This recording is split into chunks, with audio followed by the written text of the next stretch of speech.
Smart ಕೃಷಿ ಮಾಡುತ್ತಿರುವ ಎಲ್ಲ ರೈತ ಮಿತ್ರರಿಗೂ ನಮಸ್ಕಾರ. ನೀವು ನೋಡ್ತಾ ಇದ್ದೀರಾ ಟೆಕ್ ಫಾರ್ಮರ್ ನರಸಿಂಹಾಲು ಯೂಟ್ಯೂಬ್ ಚಾನಲ್. ಕಲ್ಲಂಗಡಿ ಬೆಳೆ ಕೇವಲ 70 ರಿಂದ 80 ದಿನಗಳ ಬೆಳೆ. ಈ ಅಲ್ಪಾವಧಿಯಲ್ಲಿ ಗಿಡಕ್ಕೆ ಬೇಕಾದ ಪೋಷಕಾಂಶಗಳನ್ನು ಸರಿಯಾಗಿ ನೀಡದಿದ್ದರೆ ಲಾಭ ಗಳಿಸುವುದು ಕಷ್ಟ. ಅದಕ್ಕಾಗಿ ಇವತ್ತು ನಾವು ನಾರಾಯಣಪೇಟೆಯ ದ್ವಾರಕ ಫರ್ಟಿಲೈಸರ್ಸ್ನಲ್ಲಿ ತಜ್ಞರಿಂದ ಕಲ್ಲಂಗಡಿ ಬೆಳೆಗೆ ಬೇಕಾದ ಅತ್ಯುತ್ತಮ ಗೊಬ್ಬರಗಳ ಬಗ್ಗೆ ಮಾಹಿತಿ ಪಡೆಯುತ್ತಿದ್ದೇವೆ.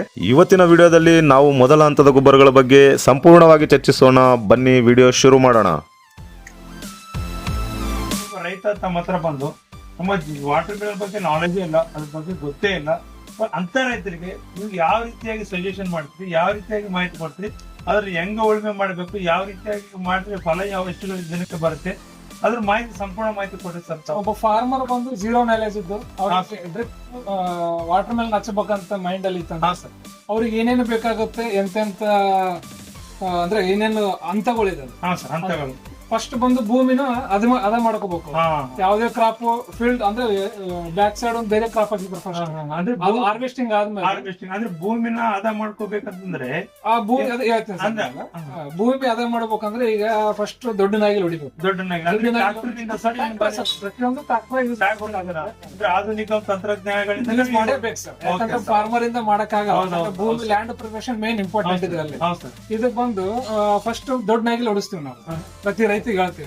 ದೊಡ್ಡ ನೇಗಿಲ್ ಆದ್ಮೇಲೆ ಟಿಲ್ಲರ್ ಹೊಡಿಸ್ತೀವಿ, ನಮ್ಮ ಭಾಷೆದಲ್ಲಿ ಟಿಲ್ಲರ್ ಅಂತ ಹೇಳಿ. ಟಿಲ್ಲರ್ ಆದ್ಮೇಲೆ ರೂಟ್ ಹೊಡಿಸ್ತೀವಿ. ರೂಟ್ ಇಂದ ಏನಾಗ್ತದೆ ಸಳಿ ಎಲ್ಲ ಪುಡಿ ಪುಡಿ ಆಗ್ಬಿಡುತ್ತೆ. ಇದಕ್ಕೆ ಎಷ್ಟು ಭೂಮಿ ಪುಡಿ ಪುಡಿ ಆಗುತ್ತಲ್ರಿ, ಅಂದ್ರೆ ಗಡ್ಡಿಗಳು ಇರಬಾರ್ದು. ಎಷ್ಟು ಪುಡಿ ಆಗಿತ್ತಂದ್ರೆ ಅಷ್ಟು ನಿಮಗೆ ಬೆಡ್ ಚೆನ್ನಾಗಿ ಬೀಳುತ್ತೆ. ಎಷ್ಟು ಬೆಡ್ ಚೆನ್ನಾಗಿ ಬಿತ್ತಂದ್ರೆ ಅಷ್ಟು ಸೀಡ್ ಕರೆಕ್ಟ್ ಆಗಿ ಕೊಡುತ್ತೆ. ಸೀಡ್ ಅಂತಂದ್ರೆ ಹೆಂಗ್ ಸರ್ ಅದು? ಯಾವ ಇಲ್ಲ ಸೀಡ್ ಅಂತ ಸರ್, ಈಗ ಸಸಿ ತರಿಸ್ತೀವಿ. ಒಬ್ಬೊಬ್ಬ ಫಾರ್ಮರ್ ಏನ್ ಮಾಡ್ತಾನೆ, ಸಸಿ ತರಿಸ್ಕೊಂತಾನೆ ನರ್ಸರಿ ಕಡೆ. ಅಂದ್ರೆ ಸಸಿ ಅಂದ್ರೆ ಒಂದೇ ಪ್ರಕಾರ ಇಲ್ಲ ಸರ್, ಅದರಲ್ಲಿ ಬಹಳ ಅದ ಸರ್. ಈಗ ಇದು ಬಂದು ಸಿಂಜೆಂಟಾ ಕಂಪ್ನಿದು ಸಿಂಬಾ ಅಂತ ಹೇಳಿ, ಇದು ಒಂದು ಬಹಳ ಫೇಮಸ್ ಆಗಿರುತ್ತೆ. ಆಮೇಲೆ ಇದೊಂದು ಮೆಲೋಡಿ ಅಂತ ಹೇಳಿ, ಇದು ಕಲಾಸ್ ಕಂಪನಿ. ಇದು ಬಹಳ ಉತ್ತಮವಾದಂತ ಪ್ರಾಡಕ್ಟ್, ಅಂದ್ರೆ ಬಹಳ ಜನ ಯೂಸ್ ಮಾಡ್ತಾರೆ. ಹಳೆಯದಿದೆ, ಬಹಳ ಬ್ರ್ಯಾಂಡ್ ಇರೋದು ಮಾರ್ಕೆಟ್ ಅಲ್ಲಿ. ಸಿಂಬಾ ಇತ್ತೀಚೆಗೆ ಚಲೋ ಮಾರ್ಕೆಟ್ ಅಲ್ಲಿ ಬರ್ತಿರೋದು. ಆದ್ಮೇಲೆ ಇನ್ನೊಂದು ಸಾಗರ್ ಕಿಂಗ್ ಅಂತ ಹೇಳಿ, ನಮ್ ಸ್ವಲ್ಪ ತೆಲಂಗಾಣ ಏರಿಯಾದಾಗ ಬಹಳ ಆಗ್ತದೆ. ತೆಲಂಗಾಣ ಏರಿಯಾದಾಗ ಸಾಗರ್ ಕಿಂಗ್ ಗೋಲ್ಡ್ ಅಂತ ಹೇಳಿ, ಸಾಗರ್ ಕಿಂಗ್ ಇದು ನಲ್ಗೊಂಡ ಏರಿಯಾಗ ಬಾಳ ಹಚ್ತಾರೆ. ನಮ್ ಏರಿಯಾ ಬಂದು ಮೆಲೋಡಿ ಆಯ್ತು, ಸಿಂಬಾ ಬಾಳ ಎಷ್ಟು ಹಚ್ಚೋದು. ಈ ಎರಡು ಪ್ಲಾಟ್ ಇವೆರಡು ಹಚ್ತಾರೆ. ಆದ್ರೆ ಇದು ನೆಕ್ಸ್ಟ್ ಈಗ ಮೊಳಕೆ ಇದು ಏನು ಬಂದ್ಮೇಲೆ ಈಗ ನೆಕ್ಸ್ಟ್ ಪ್ರೊಸೀಜರ್ ಈಗ ಉಳುಮೆ ಮಾಡ್ತಾರಲ್ಲ ಸರ್, ಉಳುಮೆ ಮಾಡಿದ್ಮೇಲೆ ಅವರಿಗೆ ಡ್ರಿಪ್ ಮೇನ್ ಕಂಪಲ್ಸರಿ ಬೇಕಾಗುತ್ತೆ. ಇದಕ್ಕೆ ಡ್ರಿಪ್ ಆದ್ಮೇಲೆ ಇದಕ್ಕೆ ಗೊಬ್ಬರ ಬೇಕು. ಇನ್ನೊಂದು ಈಗ ತಿಪ್ಪೆ ಗೊಬ್ಬರ ಒಂದು ಬೇಕಾಗುತ್ತೆ. ಆದ್ಮೇಲೆ ಬೆಡ್ ಹಾಕ್ಸ್ಬೇಕು ಸರ್ ಫಸ್ಟ್. ಅಂದ್ರೆ ನಿಮ್ಗೆ ಇದು ಅಂತವಾಗಿ ಹೇಳ್ತೇನೆ. ಫಸ್ಟ್ ದೊಡ್ಡ ನೇಗಿಲ್ ಹೊಡಿಸಿ, ದೊಡ್ಡ ನೇಗಿಲ್ ಆದ್ಮೇಲೆ ಟಿಲ್ಲರ್ ಹೊಡಿಸ್ಬೇಕು. ಟಿಲ್ಲರ್ ಆದ್ಮೇಲೆ ಚಲೋ ನಿಮಗೆ ರೂಟ್ ಹೊಡಿಸಿ ಭೂಮಿ ಅನ್ನೋದು ಅದ ಮಾಡ್ಬೇಕು. ಎಷ್ಟು ಮೆತ್ತಗಾಗುತ್ತಲ್ಲ ಅಷ್ಟು ಬೆಡ್ ಚಲೋ ಬೀಳುತ್ತೆ. ಬೆಡ್ ಹಾಕಿದ ಮೇಲೆ ನಿಮ್ಗೆ ಡ್ರಿಪ್ ಬೇಕಾಗುತ್ತೆ. ಮೇನ್ ಡ್ರಿಪ್ ಮಲ್ಚಿಂಗ್ ಇಲ್ಲ ಅಂದ್ರೆ ಕಲ್ಲಂಗಡಿ ಮಾಡಕ್ಕೆ ಆಗಲ್ಲ. ಡ್ರಿಪ್ ಎಲ್ಲಿ ತರಿಸ್ಕೊಡ್ತೀರಿ ಸರ್? ಡ್ರಿಪ್ ನಾವು ಸಬ್ಸಿಡಿಯಿಂದನೂ ಮಾಡಿಕೊಡ್ತೀವಿ. ಕರ್ನಾಟಕ ಗವರ್ಮೆಂಟ್ ಅವ್ರ ಗೈಡ್ಲೈನ್ಸ್ ಪ್ರಕಾರ ನಾವು ಸಬ್ಸಿಡಿಯನ್ನು ರೈತರಿಗೆ ಮಾಡಿಕೊಡ್ತೇವೆ. ಅಂದ್ರೆ ಏನಾದ್ರು ಡಾಕ್ಯುಮೆಂಟ್ಸ್ ಅಂದ್ರೆ ರೈತಂದು 90% ಸಬ್ಸಿಡಿಯಲ್ಲಿ ಗವರ್ಮೆಂಟ್ ಆಫ್ ಡ್ರಿಪ್ ಸಿಸ್ಟಮ್ ಮಾಡೋದ್ರಿಂದ ಸಬ್ಸಿಡಿ ಕೂಡ ಸಿಗುತ್ತೆ ರೈತರಿಗೆ ಬಹಳ ಹೆಲ್ಪ್. ಯಾಕಂದ್ರೆ ಇನ್ನೊಂದು ನೀವು ಡ್ರಿಪ್ ಇಲ್ಲ ಅಂದ್ರೆ ಕಲ್ಲಂಗಡಿ ಬೆಳೆಸಕ್ ಆಗಲ್ಲ. ಅಂದ್ರೆ ಬರುತ್ತೆ ಸೈಜ್. ಈಗ ಇದು 2 kg ಬರಲ್ಲ, ಅದು 4 kg ಬರುತ್ತೆ ಡ್ರಿಪ್. ಈಗ ನಾವು ಓನ್ಲಿ ಅರೆ ನೀರು ಬಿಟ್ರೆ ಬರೀ 2 kg. ಡ್ರಿಪ್ ಮಾಡೋದ್ರಿಂದ 2 kg 4 kg ನೀರು ಕೂಡ ಉಳಿತಾಯ ಆಗುತ್ತೆ. ನೀರು ಬಹಳ ಉಳಿತು. 1 ಎಕರೆ ಮಾಡೋ ರೈತ 2 ಎಕರೆ ಮಾಡಬಹುದು. ಇನ್ನೊಂದು ಫರ್ಟಿಲೈಸರ್ ಬಹಳ ಕಮ್ಮಿ ಹೋಗುತ್ತೆ. ಇದಕ್ಕೆ ನಾವು ಮ್ಯಾನ್ಯುವಲ್ ಕೊಡ್ಬೇಕಾಗುತ್ತೆ. ಯಾವ್ದು ಅರೆ ನೀರು ಬಿಟ್ರೆ ಡ್ರಿಪ್ ಆದ್ರೆ ಕಮ್ಮಿ ಹೋಗುತ್ತೆ ಫರ್ಟಿಲೈಸರ್. ಪ್ಲಸ್ ಇನ್ನೊಂದು ಮ್ಯಾನ್ಯುವಲ್ ಆಗುತ್ತೆ. ಮನುಷ್ಯನ ಹೆಡ್ಡೇಕ್ ತಪ್ಪುತ್ತೆ. ಈಸಿಯಾಗಿ ಒಬ್ಬ ಹೆಣ್ಣು ಮಗಳನ್ನು ನೀವು ಆಪರೇಟ್ ಮಾಡ್ಕೋಬಹುದು. ಡ್ರಿಪ್ ಜಸ್ಟ್ ವಾಲ್ ತಿರ್ಸಿದ್ರೆ ಮಾತ್ರ ಫರ್ಟಿಲೈಸರ್ ಒಬ್ಬ ಹೆಣ್ಣು ಮಗಳು ಕೊಡ್ಬೋದು. 5 ಎಕರೆ ಮನುಷ್ಯ ಹೆಣ್ಣು ಮಗಳು ಕೊಡ್ತಾರೆ. ಯಾವುದೇ ಒಂದು ಕೆಲಸಗಾರ ಇರ್ಲಾರ್ದೆ ಕೆಲಸ ಬೇಕು ಒಬ್ಬ ಹೆಣ್ಮಗಳು ನಾವ್ ಹಿಂಗ್ ಮಾಡಕ್ ತೋರಿಸ್ಕೊಟ್ಟು ಅವರೇ ಮಾಡ್ಬೋದು ಆರಾಮಾಗಿ. 5 ಎಕರೆ ತನಕ ನಾವು ಕೊಡ್ಬೋದು. ಡ್ರಿಪ್ ನಾವು ಬಂದು ಸಬ್ಸಿಡಿಯಲ್ಲಿ ಕೊಡ್ತಾ ಇದ್ವಿ ಕರ್ನಾಟಕ ಮತ್ತು ತೆಲಂಗಾಣ ಎರಡು ಪ್ರದೇಶದಲ್ಲಿ. ಸರ್ ಒಂಚೂರು ಅದು ಡಾಕ್ಯುಮೆಂಟ್ಸ್ ಏನು?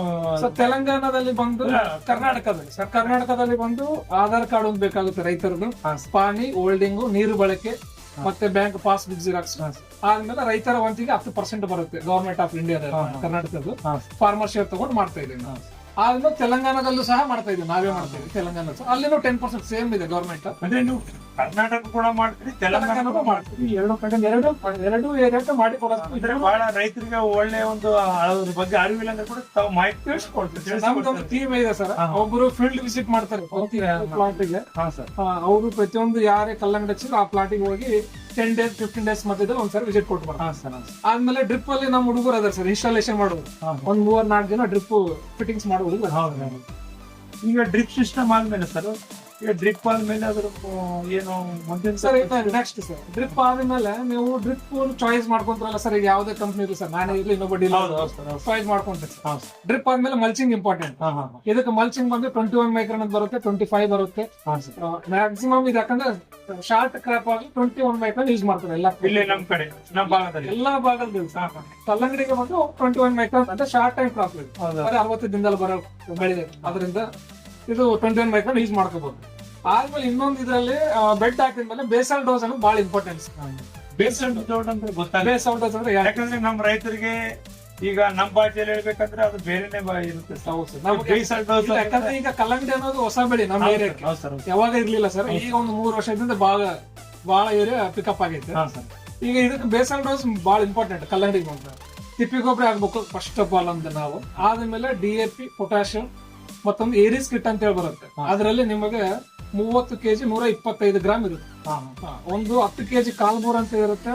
ಅದು ಯಾವ ರೀತಿಯಾಗಿ ನೀವು ಅಳತೆ ಮೇಲೆ ಕೊಡ್ತೀರಾ? ಎಕರೆಗೆ ಇಷ್ಟ ಅಂತ ಕೊಡ್ತೀವಿ ಸರ್. ಒಂದ್ ಎಕರೆಗೆ ಇಂತಿಷ್ಟ ಅಂತ ಹೇಳಿ ನಾವು ಕೊಡ್ತೀವಿ ಸರ್. ಆಗ ಸಿಪ್ಪೆ ಗೊಬ್ಬರ ಅಂತಂದ್ರೆ ಸಾಮಾನ್ಯವಾಗಿ ಪ್ರತಿ ಹಳ್ಳಿಯಲ್ಲಿ ಸಿಗುತ್ತೆ.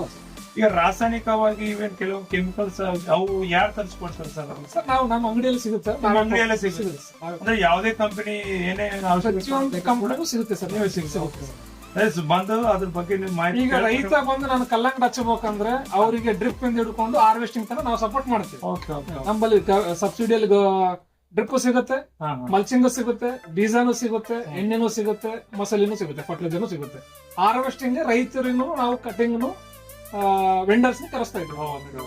ಸ್ನೇಹಿತರೆ, ರಸಗೊಬ್ಬರಗಳ ಬಗ್ಗೆ ಮಾಹಿತಿ ತುಂಬ ದೊಡ್ಡದಾಗಿರುವುದರಿಂದ ಇವತ್ತು ನಾವು ಕೇವಲ ಆರಂಭಿಕ ಹಂತದ ಗೊಬ್ಬರಗಳ ಬಗ್ಗೆ ಮಾತ್ರ ತಿಳಿದುಕೊಂಡಿದ್ದೇವೆ. ಇನ್ನುಳಿದ ಪ್ರಮುಖ ಗೊಬ್ಬರಗಳು ಅಂದರೆ ಹೂ ಬಿಡುವಾಗ ಮತ್ತು ಹಣ್ಣು ಬೆಳೆಯುವಾಗ ಯಾವ ಗೊಬ್ಬರ ಹಾಕಬೇಕು ಎಂಬ ಬಗ್ಗೆ ಮುಂದಿನ ಭಾಗದಲ್ಲಿ ನಾನು ನಿಮಗೆ ವಿವರವಾಗಿ ತಿಳಿಸಿಕೊಡುತ್ತೇನೆ. ಆ ವಿಡಿಯೋ ತಪ್ಪದೇ ನೋಡಲು ಈಗಾಗಲೇ ಸಬ್ಸ್ಕ್ರೈಬ್ ಮಾಡಿ, ನೋಟಿಫಿಕೇಶನ್ ಬೆಲ್ ಒತ್ತಿಟ್ಟುಕೊಳ್ಳಿ. ಈ ಮಾಹಿತಿ ಇಷ್ಟವಾದರೆ ಲೈಕ್ ಮಾಡಿ. ಧನ್ಯವಾದಗಳು.